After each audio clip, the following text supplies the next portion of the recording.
நேற்று முன்தினம் மாமல்லபுரம் அருகில் உள்ள திருவிடந்தை கிராமத்தில் சித்திரை முழு நிலவு வன்னியர் இளைஞர் பெருவிழா மாநாடு மிக பெரிய அளவில் நடைபெற்றது. மிகப்பெரிய வெற்றியடைந்த இந்த மாநாட்டில் மயிலாடுதுறை மாவட்டம் வைத்தீஸ்வரன் கோவில் பகுதியில் மருவத்தூர் என்ற கிராமத்தில் விஜய் என்ற ஒரு இளைஞன் இந்த மாநாட்டிற்கு ஆர்வமாக வந்து கொண்டிருந்த பொழுது திடீரென்று சாலை விபத்தால் உயிரிழந்தார்.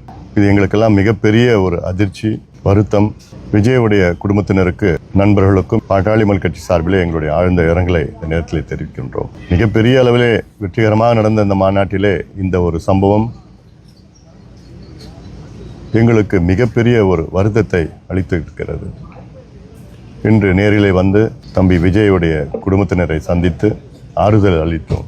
அதே போன்று அவருடன் சென்ற மேலும் 4 தம்பிகள், அடிபட்டு காயமடைந்த தம்பிகளை நேரில் சந்தித்து அவர்களுக்கு அனைத்து மருத்துவ வசதிகளும் ஏற்பாடு செய்து கொண்டிருக்கின்றோம். விஜய் குடும்பத்திற்கு அத்துணை உதவிகளும் நிச்சயமாக நாங்கள் செய்வோம். சற்று முன் பொள்ளாச்சியில் நடந்த பெண்களுக்கு எதிரான பாலியல் வன்கொடுமை வழக்கில் தீர்ப்பு வந்திருக்கிறது. இந்த தீர்ப்பில் 9 பேரும் குற்றவாளிகள் என்றும் அவர்களுக்கு சாகும் வரை சிறை தண்டனை என்ற ஒரு தீர்ப்பு வந்திருக்கிறது. இந்த தீர்ப்பை நாங்கள் வரவேற்கின்றோம். ஒரே ஒரு வருத்தம், இந்த தீர்ப்பு வருவதற்கு 6 ஆண்டுகள் ஆனது. இன்னும் விரைவில் இதே போன்ற ஒரு தீர்ப்பு வந்திருந்தால் நன்றாக இருந்திருக்கும். காரணம், எத்தனையோ பெண்கள் பாதிக்கப்பட்டார்கள், ஆனால் ஒரு சிலர் தான் முன் வந்தார்கள். இந்த தீர்ப்புக்கு பிறகு மேலும் பாதிக்கப்பட்ட பெண்கள் எல்லாம் முன் வர வேண்டும். அதே போன்று பாதிக்கப்பட்ட பெண்களுக்கு இழப்பீடு வெறும் மொத்தத்தில் 81 லட்சம் கொடுத்து சொல்லியிருக்கிறாங்க. இது போதுமானது கிடையாது. அதாவது மன ரீதியிலே, உடல் ரீதியிலே பாதிக்கப்பட்ட ஒவ்வொரு பெண்ணுக்கும் 1 கோடி ரூபாய் நிதி கொடுக்க வேண்டும், அரசு கொடுக்கணும். இதுல ஏன் இவ்வளோ தாமதம்னா, இது போன்ற வழக்குகளுக்கு சிறப்பு நீதிமன்றம் கிடையாது. இதை உயர்நீதிமன்றம் சொல்லி இந்த வழக்கு சிறப்பு நீதிமன்றம் உருவாக்கி பிறகு சிபிஐ அரசு தரப்பெல்லாம் வழக்காடினார்கள். ஆக தாமதமாக வந்த தீர்ப்பு, ஆனாலும் இந்த தீர்ப்பை முழுமையாக நாங்கள் வரவேற்கின்றோம்.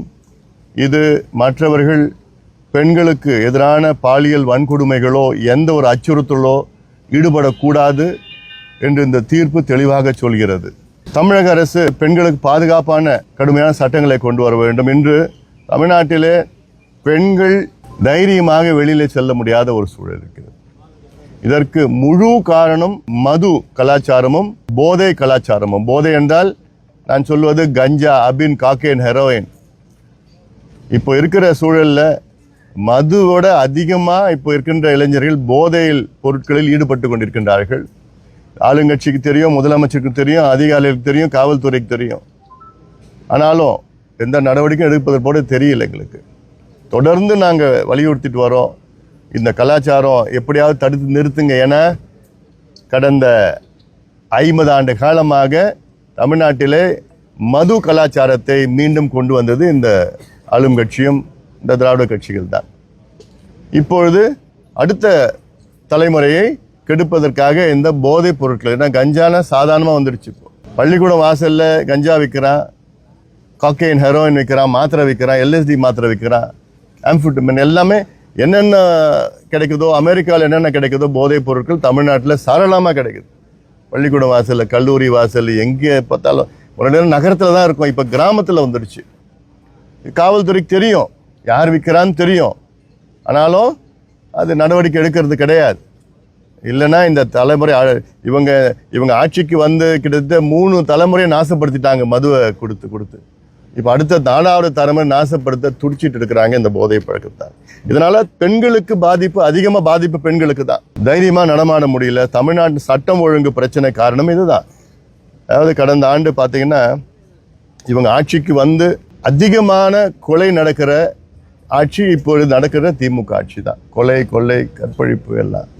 ஆனால் அதில் ஸ்டாட்டிஸ்டிக்ஸ்லாம் மாற்றி கீத்தி அதிமுக ஆட்சியில் இப்படி இருந்தது, எங்கள் ஆட்சியில் ஒரு 200 தான், 20 தான் குறைவாக இருக்குது, இப்படிலாம் போய் சொல்ல முடியுமா? நீங்கள் நடவடிக்கை எடுங்க, உங்ககிட்ட அதிகாரம் இருக்குது. அடுத்து நேற்றைய முன்தினம் மாமல்லபுரம் பகுதியில் திருவிடந்தை கிராமத்தில் மிகப்பெரிய ஒரு மாநாட்டை நாங்கள் நடத்தினோம். சித்திரை முழு நிலவு வன்னியர் இளைஞர் பெருவிழா மாநாடு.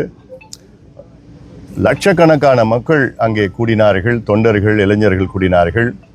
தமிழ்நாட்டில் மட்டுமல்ல, ஆந்திரா, கர்நாடகா போன்ற மாநிலங்கள், மலேசியா, சிங்கப்பூர் போன்ற நாட்டிலிருந்து வந்தார்கள். மகாராஷ்டிரா, ராஜஸ்தான் போன்ற பகுதியிலிருந்து வந்தார்கள்.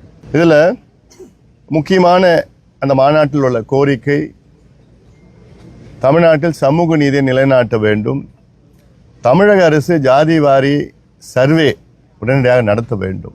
மத்திய அரசு நடத்துகின்ற ஜாதிவாரி கணக்கெடுப்பு தலையை எண்ணுகின்ற கணக்கெடுப்பு. ஆனால் மாநில அரசு எடுக்கின்ற கணக்கெடுப்பு சமூக பின்தங்கிய நிலையை எடுக்கின்ற கணக்கெடுப்பு. மத்திய அரசு இது மிகப்பெரிய ஒரு கணக்கெடுப்பு. அதில் மேக்ரோ லெவல் கணக்கெடுப்பு. தமிழக அரசு எடுத்தால் மைக்ரோ லெவல்.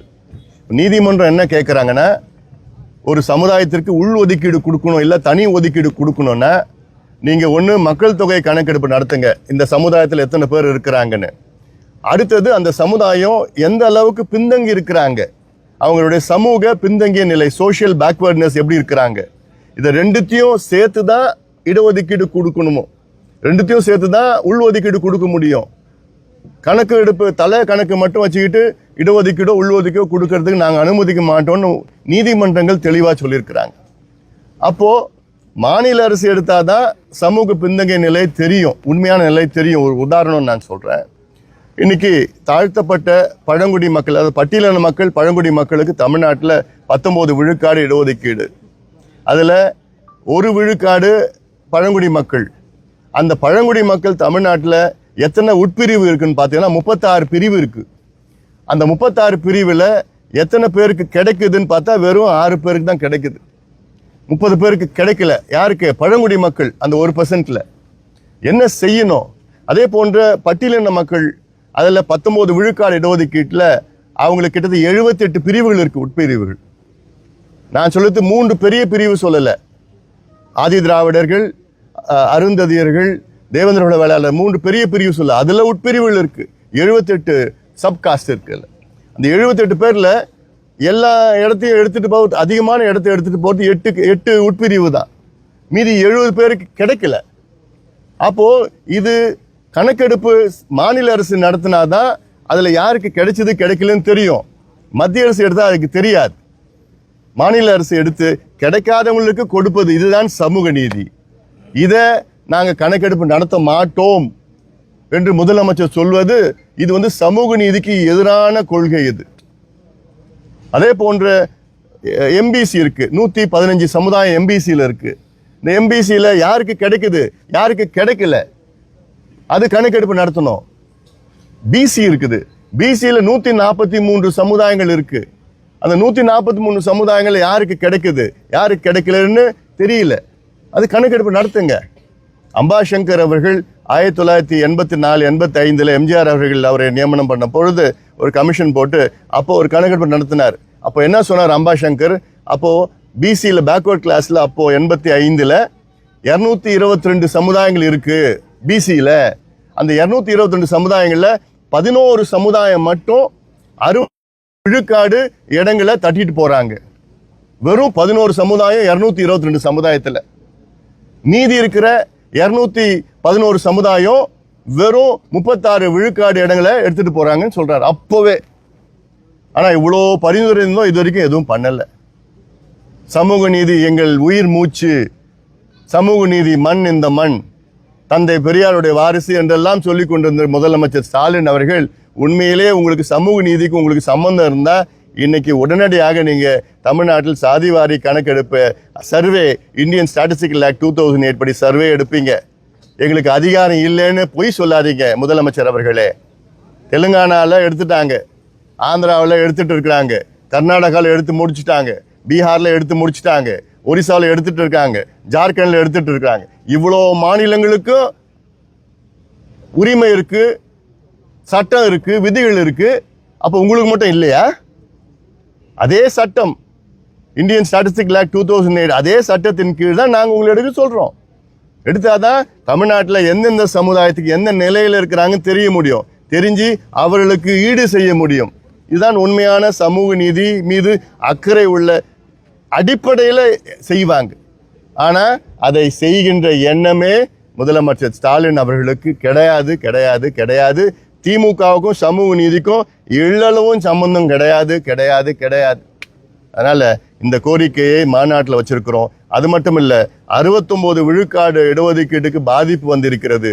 உச்சநீதிமன்றத்தில் வழக்கு இருக்கு. என்னைக்கு வேணா அந்த வழக்கு அது தீர்ப்பு வரும். உச்சநீதிமன்றத்தில் வந்துருச்சுன்னா அவங்க கேட்கிற முதல் கேள்வி என்னன்னா, அந்த தீர்ப்பு அது வழக்கு வந்துருச்சுன்னா கேட்கிற முதல் கேள்வி, தமிழ்நாட்டில் 69 விழுக்காடு மக்கள் இடஒதுக்கீடு பெறுறாங்களே, அவ்வளோ பேர் இருக்கிறாங்களான்னு மொத்தம் 69% மக்கள் இருக்கிறாங்க.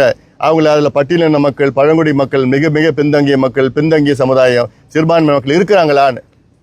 அப்புறம் தமிழக அரசு எங்கே போக போகிறாங்க இந்த கேள்விக்கு? அதனால் இதெல்லாம் தட்டி கழிக்க கூடாது.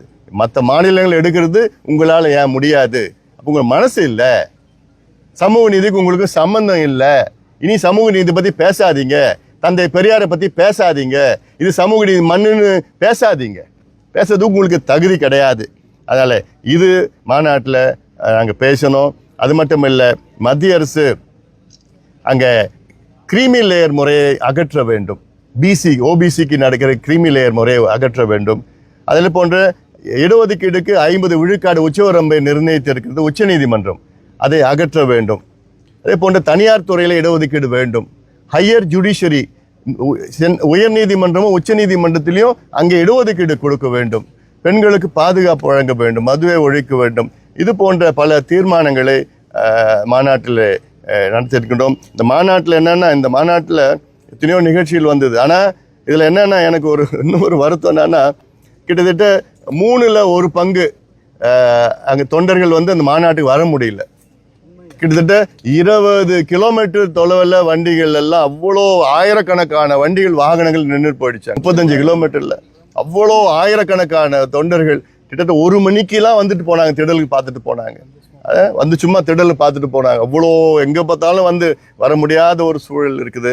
அந்த தொண்டர்களுக்கெல்லாம் என்னுடைய வருத்தத்தை தெரிவிக்கின்றேன். இந்த மாநாட்டை மிக சிறப்பாக நடத்திய எங்கள் கட்சி நிர்வாகிகள், குறிப்பாக மாவட்ட செயலாளர்கள், மாவட்ட தலைவர்கள், மாநில அனைத்து நிலை நிர்வாகிகளும், ஒன்றிய கிளை நிர்வாகிகள், பேரூர் நகர நிர்வாகிகள் அத்தனை பேருக்கும் வன்னியர் சங்கம் சார்பிலும், அது இல்லாமல் சாமூசா மற்றும் அனைத்து இணை இயக்கங்கள் அத்தனை பேருக்கும் எங்களுடைய மாநாட்டு குழு சார்பாக பணிவான வாழ்த்துக்கள், நன்றிகளை இந்த நேரத்தில் தெரிவிக்கின்றேன். ஊடகத்துக்கு நன்றி. எல்லாத்துக்கும் மேலே காவல்துறைக்கு நான் நன்றி சொல்லணும். நான் ஏன்னா இந்த மாநாட்டில் எந்த ஒரு சின்ன பிரச்சனை இல்லாமல் காவல்துறை பார்த்துக்கிட்டாங்க. அதே போன்று எங்கள் தொண்டர்கள்கிட்ட நான் கிட்டத்தட்ட 15 முறை நான் பேசியிருக்கிறேன்.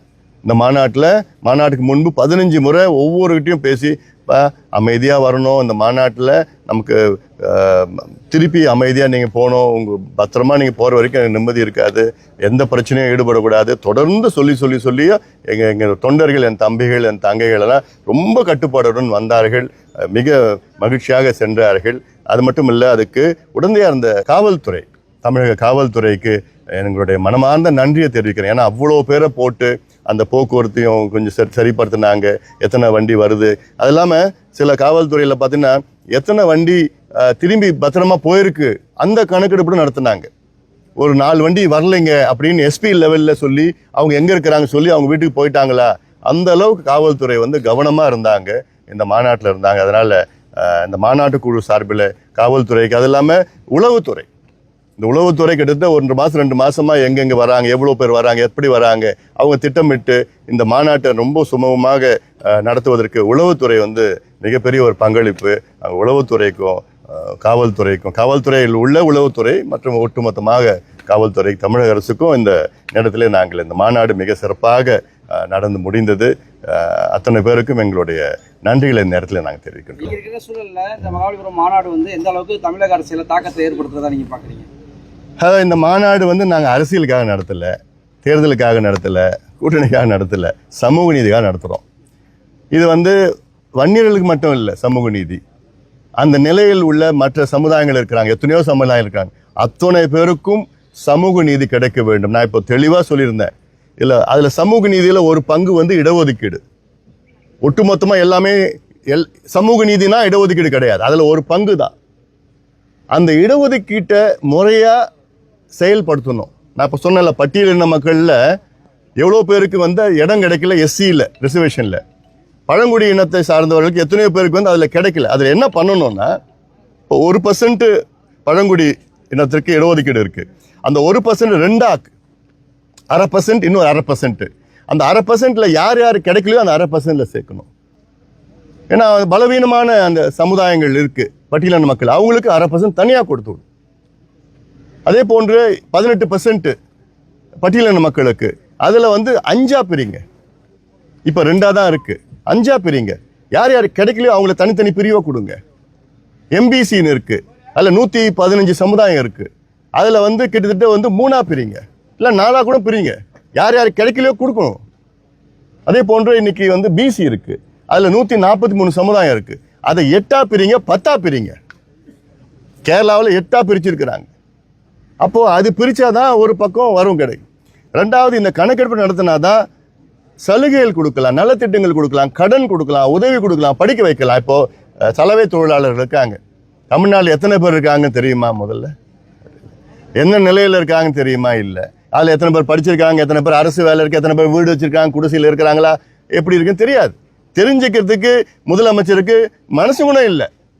ஒரு நல்ல நிர்வாகினா இதெல்லாம் தெரியணும். தெரிஞ்சு அவங்களுக்குன்னு ஃபோக்கஸ் பண்ணி, இவ்வளோ பேர் இருக்காங்களாப்பா, அவங்களுக்கு எத்தனை பேர் படிக்கல, அவங்களுக்கு நிதி உதவி, கடன், கல்வி கடன், தொழில் செய்யறதுக்கு உதவி செய்யுங்க, வீடு கட்டுறதுக்கு உதவி செய்யுங்க. இதுதான் உண்மையான வளர்ச்சி. இதுதான் இந்த மாநாட்டினுடைய நோக்கமே. அதனால இது ஏதோ சும்மா வந்தோமா கூடணுமா அரசியலுக்காக தேர்தலுக்காகலாம் நிச்சயமா நாங்கள் நடத்தல. இது தொடர்ந்து இது திடீர்னு இந்த மாநாடு திடீர்னு நாங்கள் நடத்தலை. இதுக்கு முன்பு எத்தனையோ கருத்தரங்கங்கள், போராட்டங்கள், ஆர்ப்பாட்டங்கள் எல்லாம் செஞ்சோம். இதுக்காக தான் செஞ்சுட்டு இருக்கோம். இப்போ இந்த மாநாடும் நடத்தியிருக்கிறோம். இந்த மாநாடு தொடர்ச்சியாக நாங்கள் சும்மா மாநாடு கூட்டினதெல்லாம் கிடையாது. இது அடுத்த கட்டத்தில் போராட்டம், தேவைப்பட்டால் மிகப்பெரிய போராட்டம் நடத்துவோம். தொடர்ந்து எங்களுடைய நோக்கமே அதுதான். அதனால இதெல்லாம் அடைகின்ற வகையில் நிச்சயமாக நாங்கள் தொடர்ந்து போராடிட்டு இருக்கோம். இப்போ 12 வருஷத்துக்கு அப்புறம் நீங்கள் மாநாடு நடத்துறீங்க, பூம்புகார் அதை போல மாநாடு திருப்பி நடத்துறதுக்கு வாய்ப்பு இருக்கா? நடத்துவோம், முடிவு பண்ணி நடத்துவோம். மகளிர் மாநாடு இருக்கு, நிச்சயமாக நடத்துவோம். நாங்கள் இதெல்லாம், அதாவது இந்த மாநாடுன்னா எப்படின்னா, அந்த மாநாட்டில் நான் பேசினேன். மாமல்லபுரத்தில் நடத்துகின்ற மாநாடு ஒரு காலத்தில் அது இந்திர விழான்னு சொல்லுவாங்க, இல்லை வசந்த விழான்னு சொல்லுவாங்க. இது ஏதோ திடீர்னு நடத்துறது இல்லை. 1000 ஆண்டுகள் அங்கே அந்த பூர்வக்குடி மக்கள், யார் அங்கே இருக்கிற மக்கள், வன்னியர்கள் தான், அந்த மண்ணுக்கு சொந்தக்காரங்க. அவங்க 1000 ஆண்டுகள் மாமல்லபுரம் கடற்கரையில் சித்திரை பௌர்ணமி நேரத்தில் எல்லாம் சோறு கட்டிட்டு அங்கே எல்லாம் ஒரே குடும்பமாக கூடுவாங்க. அந்த பாரம்பரியம் தான் இப்போ நாங்கள் கடைபிடிச்சிருக்கிறோம். அதனால் அங்கே வந்தது எல்லாம் ஒரு பாட்டாளி கட்சி வன்னியர்லாம் கிடையாது.